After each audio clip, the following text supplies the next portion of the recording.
Okay guys, welcome again to this episode of my channel and you are welcome. If you are visiting for the first time, I'm Chris and you are welcome to Chrys-O. This channel we talk about fully funded scholarships for humanities students, but not just for humanities students. Any student at all in the social sciences, in the sciences, you're all welcome. So in today's episode, I have with me Julian Rome, and I met him at the University of Michigan, Ann Arbor in the United States. So he will be telling us about his own scholarship journey, how he saw himself here at Michigan, and what advice he has for you, and if anything, what hack um, you can employ to securing a fully funded scholarship. And yeah, that's just about it.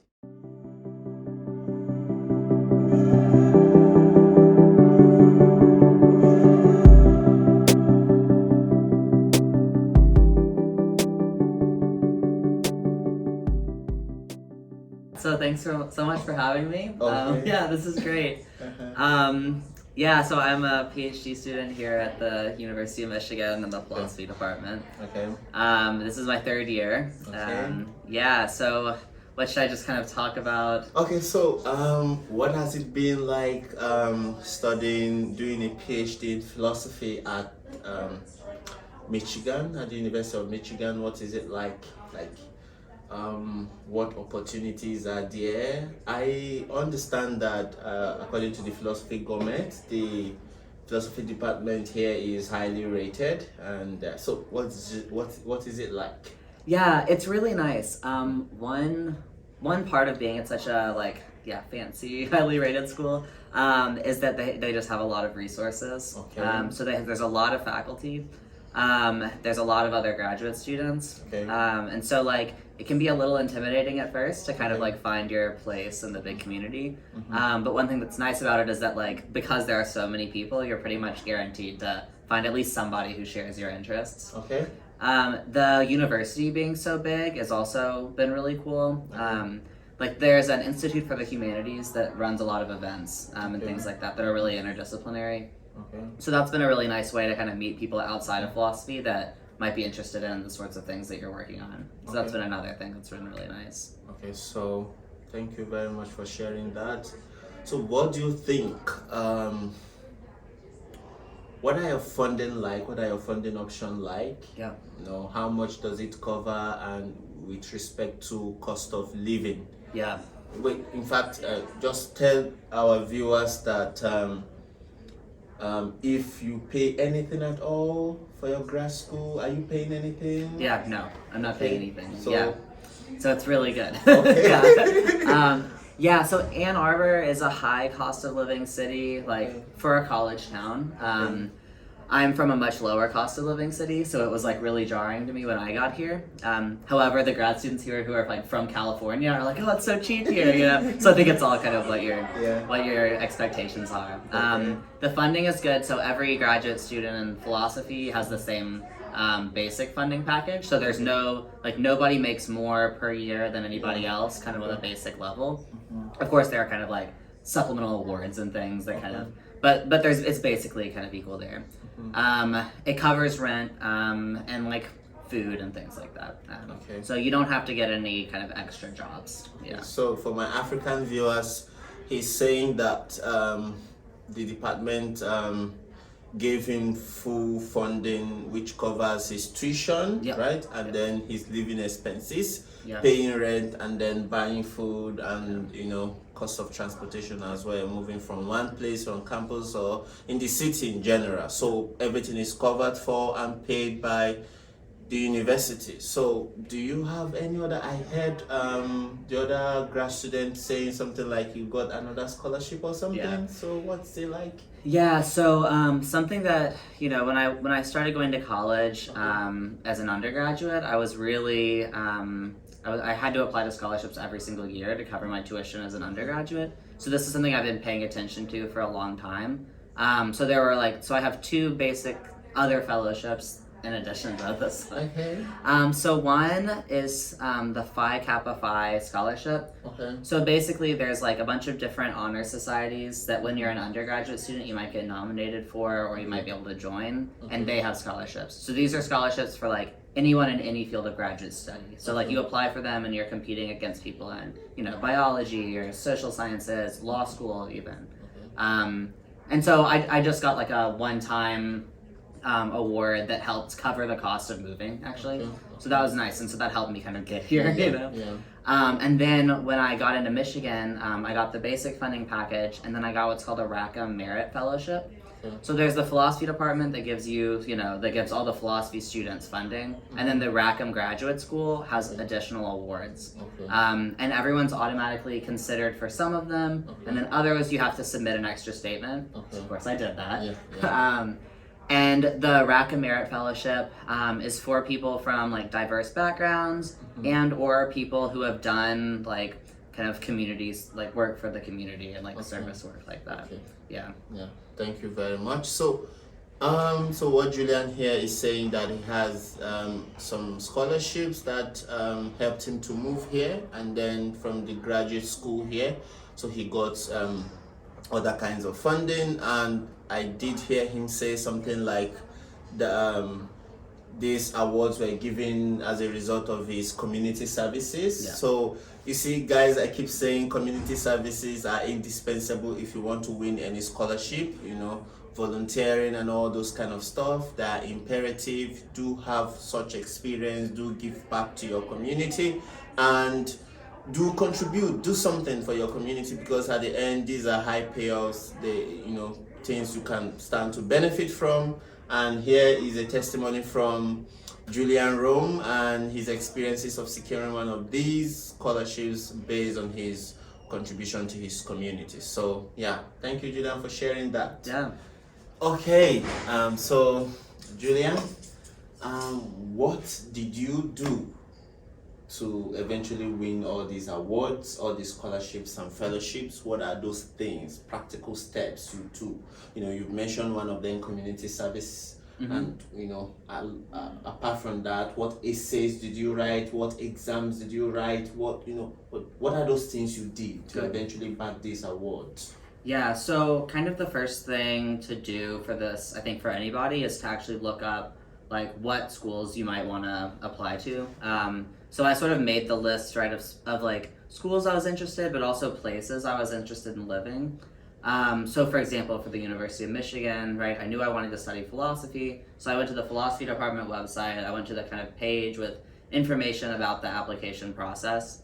And then from there, they have information about funding. So different schools have different steps that you need to follow. Most of them will ask for some sort of essay, like you said. And sometimes the essay is just a general description of who you are, what you want to study, and why. Is that the personal statement? Yeah, that would be sort of a personal statement. Okay, so what is a personal statement, and how did you go about writing a personal statement? Yeah, so for the personal statement, I kind of thought about what are the main research projects that I want to be doing when I'm in graduate school, and what are the main sort of research projects that I did before graduate school. And I kind of connected those. So showing that, these are the things I want to study, and this is the work I've already done. So that was kind of the main thing. Okay, so to write a personal statement, you have to take cognizance of what you want to do, what you've done so far, and where you want to go with your graduate studies, right? Yeah. Okay, thank you for that. And so what else did you do? Yeah. What are the documents you submitted? Yeah, so the personal statement, like a CV, so like a resume, an academic resume. Okay. So I had little things that I put on my CV, like presentations, lists of sort of awards, and other things like that. Okay. So in your CV, you have you highlighted all the awards you won. Yeah, people like to give awards to people who have already gotten awards. So there's that. But more concretely, to make the CV, actually what I did was I looked up CVs of people online who were current graduate students where I wanted to go, and I kind of formatted mine the same way. Okay. Things like that. Okay. So thank you very much. So that's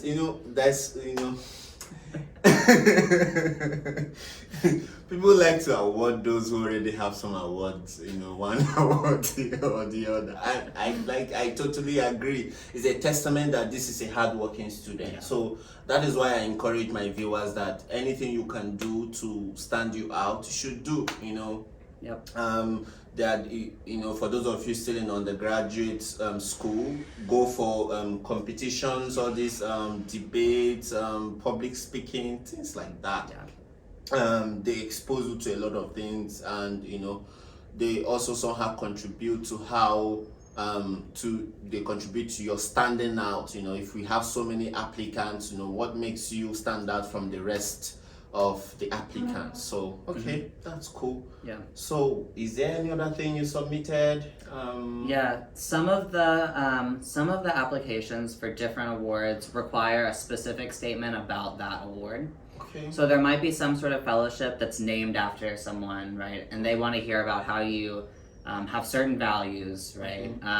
Or like the community service specific ones, they want to hear about what you did, for your community. So in my case, I had worked for a nonprofit organization where I was helping students who didn't have a lot of resources. So I was helping them with their education. Okay. So I think that's why I got the fellowship, I think, because here I am, and part of my fellowship is that I'm teaching. So I think it showed that I was kind of committed to doing the kind of thing that the fellowship would have me do. Okay. Yeah. Thank you very much, Julian. So,